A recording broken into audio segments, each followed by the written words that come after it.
Right, so the A's played the New York Mets, a team that's already punched their ticket to the postseason. Also, a team that has many familiar A's players. I actually saw the Dodgers play the Mets months ago and was excited to see the former A's players on that New York team. So it was cool to see some of them return in this game. I mean, Starling Marte didn't play in this game, but we still saw a familiar pitcher, beloved, when he was on the A's, Chris Bassitt, who went 8 strong innings and got the win.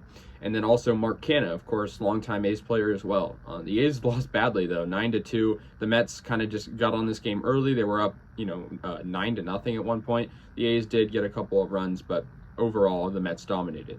The A's had Cole Irvin on the mound. Not a great start for Cole. I mean, I don't entirely blame him. You're playing the New York Mets, a team with 96 wins after this.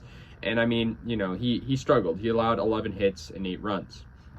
The A's also had Colin Wiles. Wiles was very good in AAA, and he didn't do horribly. He went 4.1 innings and struck out 3 batters and allowed a run.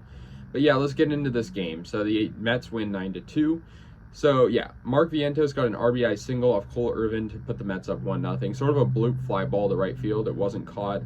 It was attempted to be caught though, and that was made it 1-0. So yeah, good play. Situational hitting, I guess. So that made it 1-0, and then 3-0. Brandon Nimmo got a 2-run single up the middle, and that made it 3-0 New York. And they scored 2 runs on that hit. Eduardo Escobar got a grand slam, his 19th homer of the year, to make it 7-0 in the 5th. Yeah, I mean, that was, grand slam. That definitely changed the game. From being possible to come back from, and then of course pretty much impossible at that point with the A's hitting. And so yeah, Mark Vientos once again got an RBI double, and that was in the top of the 5th. Had a really good game. 8-0 Mets. And then Jeff McNeil, the longtime Met, got an RBI double, and that was to right field. I thought it might be a homer, but it bounced off the wall, and that made it 9-0 New York. Then the A's finally got on the board. That was after all the Mets got their runs. And Seth Brown got an RBI single off former A's pitcher Chris Bassitt, and that made it 9-1. And yeah, that was, good to not get shut out, I guess. And they got one more run, which was Dermis Garcia, solo homer. He has been on fire. The power in his bat is definitely there. I think with the A's, there was sort of concern, who is a powerful hitter in their lineup? And then you add Dermis Garcia, he's got that power. He's definitely got that power, and he, if you give him a hittable pitch, he's going to hit one out. That was his 5th homer of the year. Yeah, Drew Smith got the save for New York. They had a 2-pitcher outing, Bassitt and Smith, and won this game pretty easily, 9-2.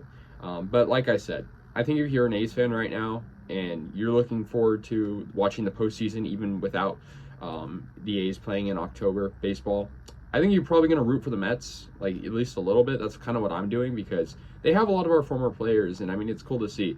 Also, I mean, I've said this before, I'm under the belief that if you're a former A's player and you're playing the A's, you're bound to have a good game. We've seen that with Simeon, we've seen that with Andrus, and that was pretty present here. Chris Bassitt, he had a very good game, 8 innings, and then also Mark Canha had 2 hits and scored a run. So yeah, I think that still stays strong when talking about former A's players that come back and play the A's. So yeah, guys, that's going to do it. The A's fall to the New York Mets 9-2. Mets are obviously one of the best teams in baseball and are bound to make a deep postseason run. So anyways, guys, let me know your thoughts on this game. We'll play the Mets 2 more times in this series, and yeah, go A's.